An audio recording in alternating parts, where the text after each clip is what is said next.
Сәлем достар, менің арнама хош келдіңіздер. Бүгін сіздермен майсыз, қуырмай пісірілетін, пеште пісірілетін кәдіден жасалған мынандай керемет таяқшаларды дайындаймыз. Ол үшін алдымен кәдімізді міне былайынан артық жерлерін алып тастаймыз да, мен осылайынан екіге бөлемін. Осындай ұзындықта жарап жатыр. Енді әр бөлікті егерде кішірек бөлік болса, оны 6-ға бөлем. Міне, бір жартысын 3-ке, екінші жартысын 3-ке бөлем, 6-ға бөліп шығамын.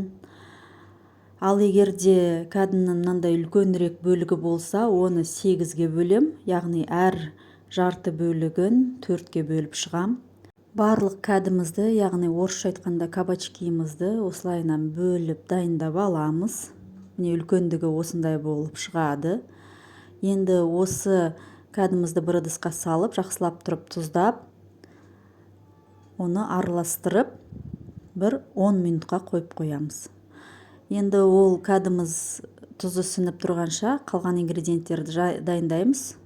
Яғни жұмыртқамызды жақсылап араластырып аламыз да, енді сыртына жағатын қоспаларды дайындаймыз.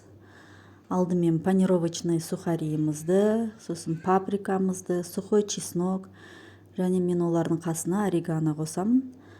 Осылардың барлығын қосып жақсылап араластырамыз.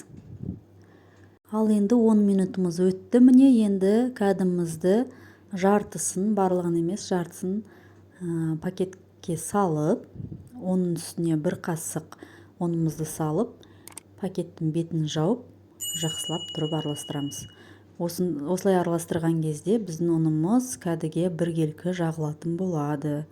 Әрине ыдысқа ұнды қойып, әр кәдіні жеке айналдырып алсақ болады, немесе мен осы әдісті қолданам, сіздер де осы әдісті қолданып көріңіздер.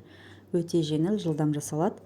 Енді келесі қадам, біз бірінші жұмыртқаға айналдырамыз да кәдімізді, одан кейін жаңағы қоспамызға айналдырып, дайын болған кәдімізді пергамент қағазы төселген формамызға саламыз. Мінекей осылайынан барлық кәдіні жасап шығамыз. Әрине мына мен жасаған қоспа мына жартысына ғана жетті. Келесі жартысына тағы да қоспа дайындадым.